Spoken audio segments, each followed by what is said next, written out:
and it informs certainly what I'm doing now. Let's talk about that for a moment. I mean, you have a lot of intellectual property, a lot of content that you've developed, whether it's through your podcast stuff, from Vistage and just what you're currently creating today.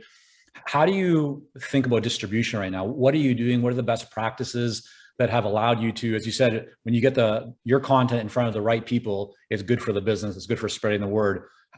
Once you've identified who those people are, how are you actually going about, how are you spending your time to make sure that your content gets in front of those people?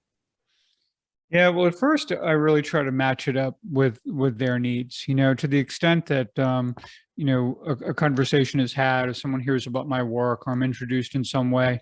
I really want to get a sense of what precisely are they looking for, and what is this going to do for them, and also to get a sense of their values and what really matters and what that looks like. And for some cases, what I do fits beautifully within a culture. With other cases, that's going to be a transition for them. And to know that you've got real commitment for the senior leadership team to make that kind of transition necessary for what the challenges of the future are important. And I think you have that honest conversation up front, as opposed to, and so that we're all really clear.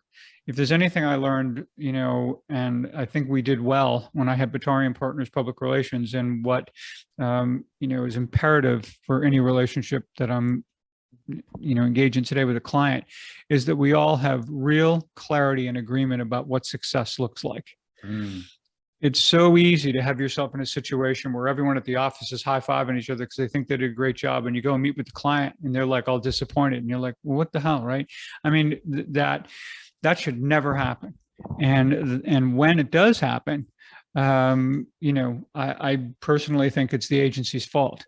You've got to ferret that out, and you've got to have clarity on it. And sometimes we aren't always willing to have those harder, deep conversations early on because we think we're going to scare the client away or something like that, when in fact, you're only going to deepen your relationship with them, and you're going to be in a situation where you don't have the kind of surprises, at the end that are going to compromise, yourself or them. Approach that you found for that? I mean, you're mentioning about trying to get everybody on the same page to really get clear on what success looks like. Is that simply a matter of sitting down, having a conversation, and just asking, hey, what does success look like for you? Or are there specific questions or an approach that you found that works really well to get everybody aligned around that conversation? Yeah, so this is interesting, because oftentimes when you're dealing with people in companies, you're not always dealing with one person. Sure. And sometimes people's definition of success can vary. So you've got to get a sense of what that is. And again, sometimes, and I've had it where I'm hearing some very different definitions of success, and I have to think about, how do we get these folks in a room or whatever and say, let's talk about this, and let's talk about what this looks like, and what our real priorities are, and how we are going to rank these, and what this looks like. Because anything I do, or has to be geared toward making that happen, try to reverse engineer that, right? For them. And then sometimes I will say they need help with what success looks like. And that's okay too, that you're going to participate in that conversation where they're not exactly sure what they want. They think that what you offer sounds really good. And, there's a lot of, big things here, but when you talk about what the implications of it really are, for example, someone could be, to oversimplify this, someone could be part of an organization where it's very individually driven in terms of everything, awards, compensation, and the whole deal, right? Well, now all of a sudden it's going to be all about the team. Great. Well, that's fine.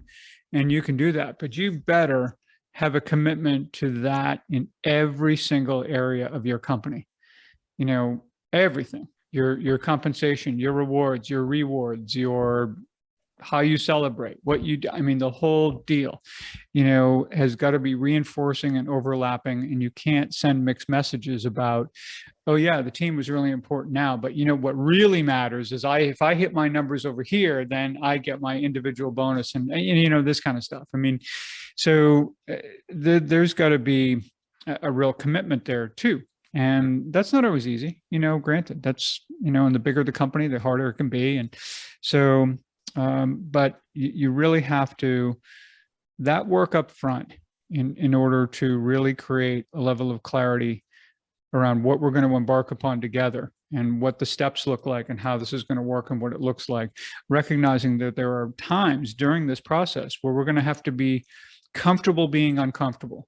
Right. Because or at the beginning, when someone says, hey, do you know how you're going to approach this? And I'll look them right and say, nope, I have no clue. So we'll figure it out over time, but I have no idea. So if you're looking for, and nobody will answer that question for you without guessing. And I'm just not going to do that, So as long as we can kind of recognize that we're all going to keep our eyes and ears open and work together and communicate, we should be okay. I want to